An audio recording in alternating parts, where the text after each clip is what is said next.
Hey, what's up? Lightboltjoe here. Today we are going to discuss the Netflix animated TV series Fast and Furious Spy Racers. So right now there's 3 seasons to this.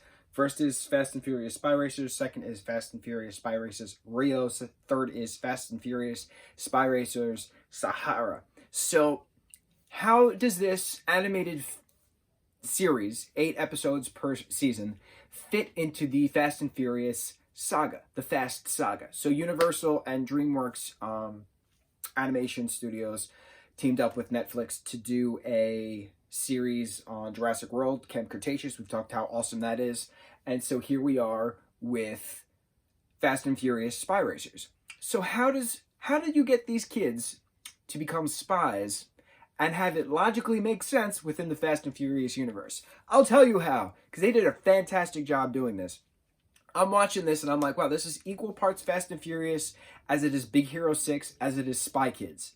I had very low expectations for this, but I'm so happy that I watched this, especially for our main man, Tyler G. Posey. We love our Tyler Posey. He's awesome. So he plays his character, Tony Toretto. Tony is a, I don't know, 16-year-old kid, give or take. I'm only assuming 16 because Shashi Dar, the antagonist, is also 16. So, like, we're going to keep in that teenage years kind of thing. So Tony Toretto, voiced by Tyler Posey, is cousins of Dominic Toretto. Dominic Toretto is in the first and last episode of this season, and it takes place in Los Angeles mainly. Then we're in Mexico for a bit, we're in the desert for a bit, and then it ends in Las Vegas for a bit. Well, technically it ends in the Pacific Ocean for a bit, but whatever. So Dom is introducing Miss Nowhere, who's an associate of Mr. Nobody, basically, the U.S. government, to try to recruit Tony Toretto and his team of street racers to infiltrate a street racing group called Shifter, which is led by Shashi, which rhymes with Tadashi. So that's why I laughed my ass off, because I was like, Tadashi Hamada would never. Anyway, Shashi Dar runs Shifter. So Shifter's this crime organization, and they steal things, and all these whatnots and whodad's. So the U.S. government wants to put an end to the crime that Shifter has starting. So in order to get through that, they have to infiltrate Shifter. So Tony, and Jimmy Tatro plays his character of Mitch for half a second. Hysterical. Tony Toretto and crew infiltrate Shifter, gain Shashi's trust at some point, gain Shashi's right-hand woman, Layla's trust at some point. And then it turns out that they know that they're working with the feds and all this spy stuff and who done what and where. So Shashi explains his goal, that he's trying to unlock this place in the desert with 5 cars, which are keys, to get the skeleton key, which is this mask encrypted by his parents when they first came to America, to wipe out any computer system, any government, anything. Literally, you could take control of anything with a skeleton key. So it's this helmet, and you can control anything with a chip.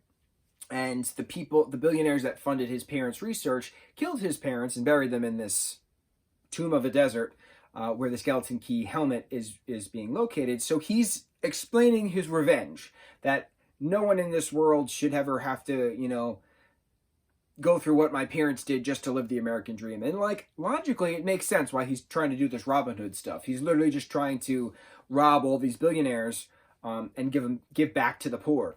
But, like, it's criminal stuff, so you can't do criminal stuff. You can't take a tank down Main Street of Las Vegas and start blowing shit up. You can't do that. So, like, if you're giving back to the poor, it's different, but you can't blow buildings up, and you can't blow drones up. There's a heavy on the drones in this show. I really liked it. So the kids at the end, Tony and his crew, at the end, get the skeleton key.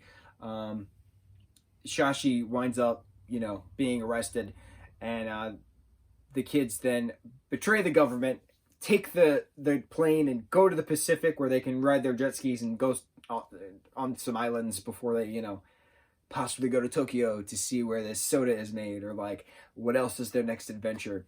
This was really cool. This was really well done. It was fast. It held my attention for most of it. It's TVY7. It's made for kids, but, like, it's pure adrenaline every single episode. It's 23 minutes per episode, give or take. And every episode has street racing and car chasing and battles and explosions.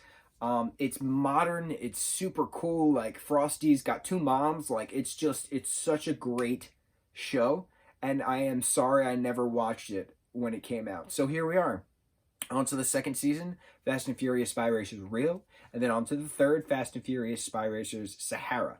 So this takes place after the seventh film, and we know that because Tony at one point drives a car through a building to fly it onto a parking garage, basically, and Dom at the end says, "Don't you know cars can't fly?" And that was a big thing. You know, Dom and Brian were taking that hyper beast through the three towers in Abu Dhabi because Jack was like, "Cars don't fly, cars don't fly." So like, tributes.